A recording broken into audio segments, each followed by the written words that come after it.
First place to start, I'd say, is probably policy. Now, I'm building a set of slides for something else, actually for a CISP class for a customer. And my thought is, I'm currently debating on where to put this in the slides, and it really depends on the instructor that's teaching it. Do I start with policy or do I finish with policy?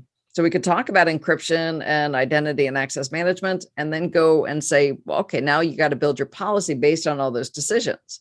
Or we start with policy and say, you need to decide what you want to do and build a policy. Which way to go? I don't know. So it just caught me off guard. I've got it at the front here. I'm debating on the other slides, but policy is something that we need to do. Once we have rules in our businesses this is how you do something. This is the security that we apply. This is the baseline that we have.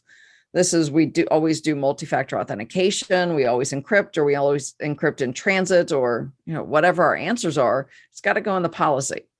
Could be in the supporting documents, standards, baselines, guidelines, standards, just a policy as a starting point. So starting with policy, we need to have the beginning of the definitions as to what it is that we say must be done for data, so that we're protecting it based on, we have to be in compliance with PCI DSS because we signed a contract, or because we're in Canada and we have to protect the personal information under PIPEDA, or it's just our business and it's our corporate data. Like my slides generally don't have any secret content to them, but they're my slides. It's my content within my business. So I want to protect that data. I want to make sure that somebody just can't take all my slides off my servers. You got to go through me to get to the slides.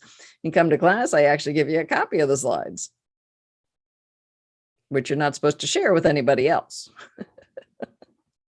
I'm laughing because it's hard to control anything, but that's the point of something like a policy inside of a business, to say, this is the rules. This is what we do. These are the rules. And a properly written policy has a bite to it.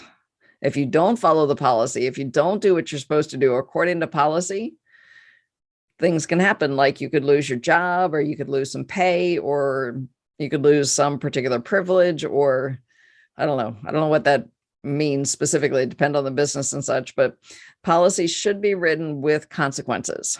If there's no consequences, nobody's going to follow it. Just like speed limits, if there's no consequence to driving faster than the speed limit, most people are going to drive faster than the speed limit. Yep, that's the wording that's usually there, Andrew. Some disciplinary action up to and including termination of employment. And it may be something less than that that's in somebody's policy inside of a business, but yeah, that's the common language. In other words, depending on how bad your actions are, we could fire you. We told you we can fire you, and we told you what the policy is, and you didn't follow it, and now we're going to fire you.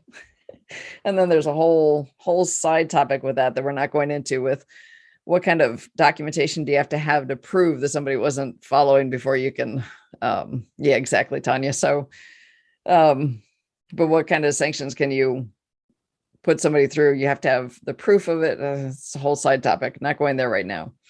All right. So things we need to talk about include the stuff on the slide: backups, identity and access management, encryption, DLP, DRM, and a few other things.